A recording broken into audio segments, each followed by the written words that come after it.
হামলায় অংশগ্রহণকারী যারা বাকি আছেন তাদেরকে এখনো গ্রেপ্তার করা হচ্ছে না। এই স্বরাষ্ট্র উপদেষ্টা ক্ষমতা নেয়ার পর থেকে গত 6 মাসে বাংলাদেশে আইন শৃঙ্খলা পরিস্থিতি স্বাভাবিক হয় নাই।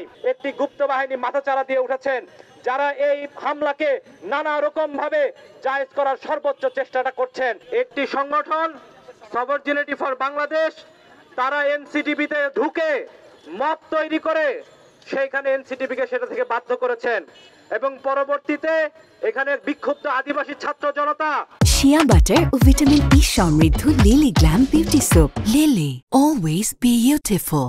যখন সেই গ্রাফিতি পুনর্বহালের দাবিতে সেইখানে বিক্ষোভ রেখেছিলেন, তারা কর্মসূচি না থাকা সত্ত্বেও হামলা করার উদ্দেশ্যে আমরা দেখেছি স্টুডেন্টস ফর সবরজিনিটি একই সময়ে একই জায়গায় কর্মসূচি করেছেন এবং সেই কর্মসূচিতে কি ভয়াবহভাবে হামলা করা হয়েছে সেটি আপনারা সকলেই জানেন।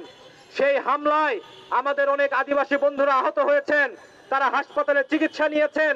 হাসপাতালে গিয়ে আমরা দেখেছি কি ভয়াবহ নির্মম প্রহারের শিকার তারা হয়েছেন এবং এর পরবর্তীতে সেই বিচারের দাবিতে যখন বিক্ষুব্ধ ছাত্র জনতা বাকি সকলকে গ্রেপ্তারের দাবিতে যখন বিক্ষোভ করছিল, স্বরাষ্ট্র মন্ত্রণালয় অভিমুখে আমাদের যে বিক্ষোভ, সেই বিক্ষোভে কোনো ধরনের উস্কানি ছাড়া সেইখানে ছাত্র নেতৃবৃন্দের উপরে পুলিশ কি নির্মম আক্রমণ করেছে।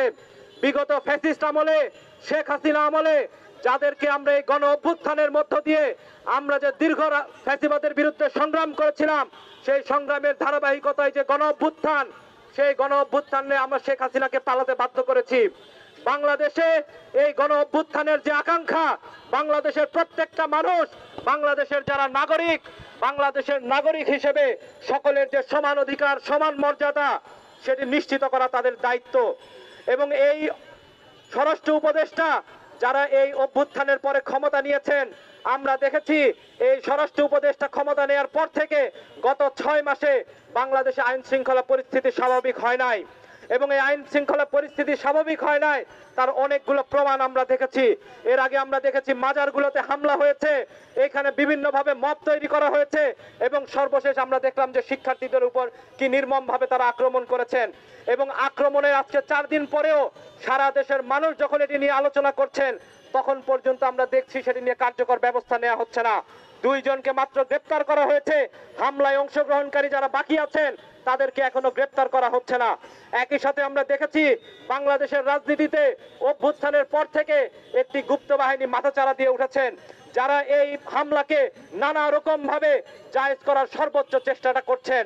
আমরা বলি বাংলাদেশে 71-এ যে সাম্য, মানবিক মর্যাদা, সামাজিক ন্যায় বিচারের যে রাষ্ট্রের প্রতিশ্রুতি ছিল, 24-এর অভ্যুত্থানে যে প্রতিশ্রুতিকে বাংলাদেশের জনগণ আবারও পুনর্ব্যক্ত করেছে, সেই বাংলাদেশে কোনো ধরনের জাতিবিদ্বেষী, সাম্প্রদায়িক গোষ্ঠীর কোনো ধরনের রাজনৈতিক যে চাপ, সেটি আমরা সহ্য করব না। এই দেশের মানুষের সকলের সমান অধিকার, ন্যায্য অধিকার, সেটা প্রতিষ্ঠা করতে হবে এবং এই যে স্বরাষ্ট্র উপদেষ্টা যিনি কার্যত এই নিরাপত্তা দিতে ব্যর্থ হয়েছেন, গত 6 মাসে প্রত্যেকটা জায়গায় আমরা দেখেছি আইন শৃঙ্খলা বাহিনী এখনো যথাযথভাবে কার্যকর করা যায় নাই। কিন্তু আইন শৃঙ্খলা বাহিনী যখন যথাযথভাবে কার্যকর করা হয় নাই, আমরা দেখলাম যে যেখানে 144 ধারা জারি করা দরকার ছিল, সেইখানে তারা বাধা না দিয়ে সেইখানে এই সংঘাতকে তারা উস্কে দিলেন এবং পরবর্তীতে সেই বিচারের দাবিতে যখন ছাত্র জনতা গেলেন, ছাত্র জনতার সেই বিক্ষুব্ধ মিছিলে কি ভয়াবহ হামলা হলো। আমরা মনে করি এই স্বরাষ্ট্র উপদেষ্টা সর্বোচ্চভাবে ব্যর্থ হয়েছেন এবং এই স্বরাষ্ট্র উপদেষ্টাকে আমরা দাবি জানাবো, অন্তর্বর্তীকালীন সরকারের কাছে আমরা দাবি জানাই অবিলম্বে এই স্বরাষ্ট্র উপদেষ্টাকে আপনারা অপসারণ করেন। বাংলাদেশের জনগণ এই সময়ে আমাদেরকে যাতে এই সরকারের প্রতি আগের ফ্যাসিস্ট হাসিনার মতো আচরণ করতে না হয়, আমাদেরকে সেই কাজে বাধ্য করবেন না। এই হামলায় গত 6 মাসে যে সকল হামলা হয়েছে সেগুলোর কার্যকর ব্যবস্থা নিন।